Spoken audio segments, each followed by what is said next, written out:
สบายดีเด้อทุกคนมื้อนี้สิพาทุกคนมาเฮ็ดออมหมักฝากใส่กระดูกหมูส่วนว่าวัตถุดิบแล้วก็วิธีการเฮ็ดเนาะเราจะไปเบิ่งนำกันแล้วก็ไปเฮ็ดพร้อมๆกันเลยเนาะทุกคนเนาะมื้อนี้เราก็ได้หมักฝากมาหน่วยใหญ่เติบเนาะทุกคนถ้าเราเห็นหมักฝากแนวนี้แล้วเนาะหนีบ่พ้นจากออมหรือว่าแกงออมเนาะทุกคนเนาะมื้อนี้เราจะมีวัตถุดิบหลายอย่างอยู่เนาะทุกคนจะมีกระดูกหมูที่ว่าเราฝากไว้เป็นตอนเนาะแล้วก็หมักฝากเนาะที่ว่าเราล้างแล้วก็ทำความสะอาดแล้วก็ตัดไว้เป็นตอนไว้หั้นนะทุกคนแล้วก็ตามด้วยน้ำปลาแดกเนาะและสำหรับเครื่องหอมเนาะจะมีผักชีไข่ใบกี่หูด มักพริกแล้วก็ผักบัวผักเทียมเนาะและสิ่งที่เราขาดบ่ได้ในเมนูนี้เนาะก็คือผักอีตูหรือว่าผักนางตูหรือว่าภาษาเพื่อนบ้านเพิ่นจะเอิ้นว่าแมงลักบ่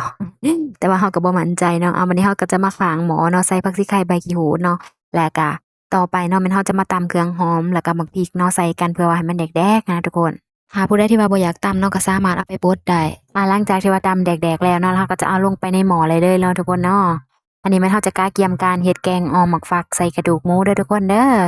เมื่อเวลาที่ว่าเราค้างหม้อในระยะหนึ่งเนาะหม้อฟดขึ้นมาแล้วเนาะบัดนี้เราก็จะเอากระดูกหมูที่ว่าเราทำความสะอาดไว้แล้วหั้นนะทุกคนลงไปในหม้อเลยเด้อและมันเราก็จะมาปรุงรสเนาะด้วยแป้งนัวแล้วก็ตามด้วยคะน้อเนาะสำหรับผู้ใดที่ว่าบ่มักก็บ่ใส่ก็ได้เด้อทุกคนเด้อและสำหรับข้อยเนาะสิ่งที่ขาดบ่ได้ในแกงอ่อมนี่ก็คือน้ำปลาแดกเด้อทุกคนเด้อ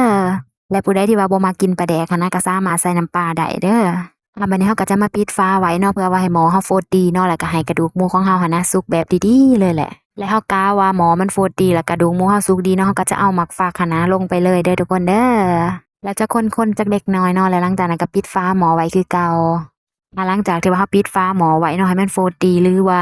บัดนี้เราก็จะมากวดเบิ่งเนาะว่าหมักฝากของเราสุกดีแล้วบ่เราจะกะว่าให้มันเปื่อยๆบ่หรือว่าแนวใดก็ได้แนวตามใจมาของเราเลยและบัดนี้มาเนาะขั้นตอนสุดท้ายของเราสิ่งที่ขาดบ่ได้เนาะเราก็จะเติม ผักอีตูลงไปเนาะเพื่อว่าเพิ่มกลิ่นหอมแล้วก็เพิ่มรสชาติของมันหั้นแหละทุกคน